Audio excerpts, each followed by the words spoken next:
मंगल भवन अमंगल हारी।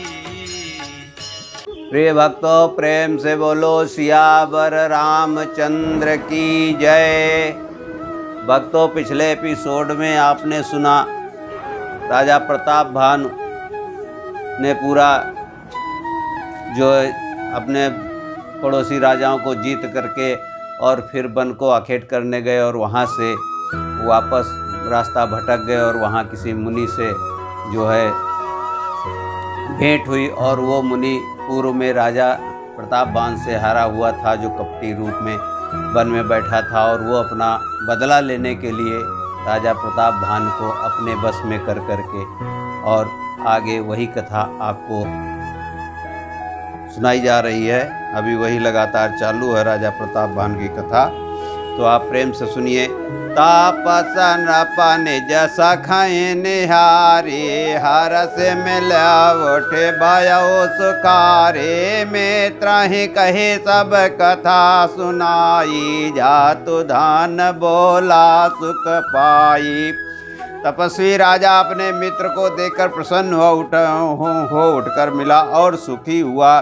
उसने मित्र को सब यह कथा कह सुनाई। तब राक्षस आनंदित होकर बोला, अब साध्य और सुनहु नरेसा, जो तुम की न मोर उपदेशा। परिहर सोच रहो तुम सोए, बिनय सद बियादि विधि कोई। हे राजन सुनो, जब तुमने मेरे कहने के अनुसार इतना काम कर लिया तो अब मैंने शत्रु को काबू में कर लिया है। समझो, तुम अब चिंता त्याग कर, और विधाता ने बिना ही दवा के रोग दूर कर दिया है। कुल समेत रिप मूल बहाई, चौथे दिवस मिलब मैं आई। तापस न पहि बहुत परितोषी, चला महाकपटे अतिरोषी। इस प्रकार कुल सहित शत्रु को जड़ मूल से उखाड़ कर बाहर आज से चौथे दिन मैं तुमसे आकर मिलूंगा। इस प्रकार तपस्वी राजा को खूब दिलासा देकर वो महामायावी और अत्यंत क्रोधी राक्षस चला गया। प्रताप भानु प्रताप ही बाज समेता, पहुँचाय से छन माजन के तान। पहिनारे पहि शयन कराई, है ग्रह बांध से बाजी बनाई। उसने प्रतापवान राजा को घोड़े सहित क्षण भर में घर पहुंचा दिया। राजा को रानी के पास सुलाकर घोड़े को अच्छी तरह से घुड़साल में बांध दिया। राजा के ऊपर रोहित ही हरि लय गया बहोर, लय राक्षस गिर को हम हो माया कर मति मोर। फिर वो राजा के पुरोहित को उठाकर ले गया और माया से उसकी बुद्धि को भ्रम में डालकर उसने पहाड़ की खो में लाकर रखा। आप बेरांचे वो परो तैरो पापर ओ जाए तही से जयनो पा। जाग्यो नपयन भय बिहाना, देख भवन यति अचर जुमाना। वह आप पुरोहित का रूप बनाकर उसकी सुंदर सेज पर जा लेटा। राजा सवेरा होने से पहले ही जागा और अपना घर देखकर उसने बड़ा ही आश्चर्य माना। मुनि महिमा मन महु अनुमानी, उठो गवहि जहि जानन रानी। कानन गयो बाज चढ़ते ही, पुर नर नारी न जान्यो के ही। मन में मुनि की महिमा का अनुमान करके वो सीधे धीरे से उठा, जिसमें रानी न जान पाए। फिर उसी घोड़े पर चढ़कर वन को चला गया। नगर के किसी भी स्त्री पुरुष ने नहीं जाना। गए जाम जुग भूपति आवा, घर घर उत्सव बाज बधावा। वो परोहित ही देख जब राजा, चकित बिलोक सुमेर सोई काजा। दोपहर भी जाने पर राजा आया। घर घर उत्सव होने लगे और बधावा बजने लगा। जब राजा ने पुरोहित को देखा तब वो अपने उसी कार्य का स्मरण कर उसे आश्चर्य से देखने लगा। जुग चमन पहि गए दिन तेने, कपटी मुनि पद राह मत लेने, समय जाने वो परोहित आवा, न पहि मते सब कहि समुझावा। राजा को 3 दिन युग के समान लगे, उसकी बुद्धि कपटी मुनि के चरणों में लगी रही। निश्चित समय जानकर पुरोहित बना हुआ राक्षस आया और राजा के साथ की हुई गुप्त सलाह के अनुसार उसने अपने सब विचार उसे समझाकर कह दिए। नृप उपहर से पहचान गुरु, ब्रह्म बस रहा न चेत, बरे तुरत सत साहस बरा विप्र कुटुंब समेत। संकेत के अनुसार गुरु को उस रूप में पहचान कर राजा प्रसन्न हुआ। ब्रह्मवश उसे चेत न रहा कि ये तापस मुनि है या काल के दुराक्षस। उसने तुरंत 1 लाख उत्तम ब्राह्मणों को कुटुंब सही निमंत्रण दे दिया। उपरोहित जवनारे बनाए, चरस चारे विद जस श्रुति गाई, माया मैं तह के निरसोई, व्यंजन बहुगन सकई न कोई। पुरोहित ने 6 रस और 4 प्रकार के भोजन जैसा कि वेदों में वर्णन है बनाए।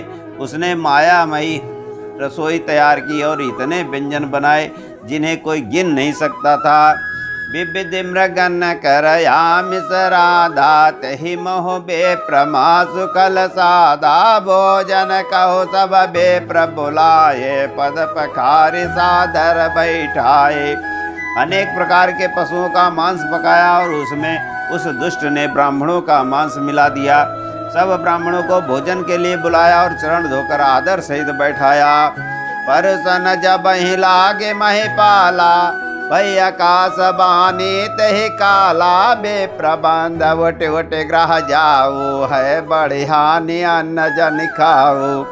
जब ही राजा परोसने लगा उसी काल केतुकृत आकाशवाणी हुई, हे ब्राह्मणों, उठ उठ कर अपने घर जाओ, ये अन्न मत खाओ, इसके खाने में बड़ी हानि है।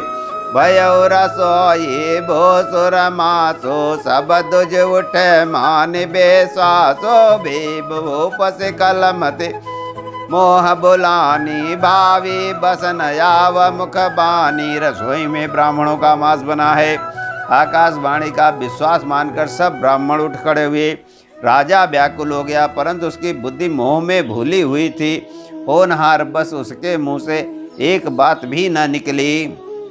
बोले बेप्रस को पितब नहीं कछुके न विचार, जाय निशाचर हो नृप मूल सहित परिवार।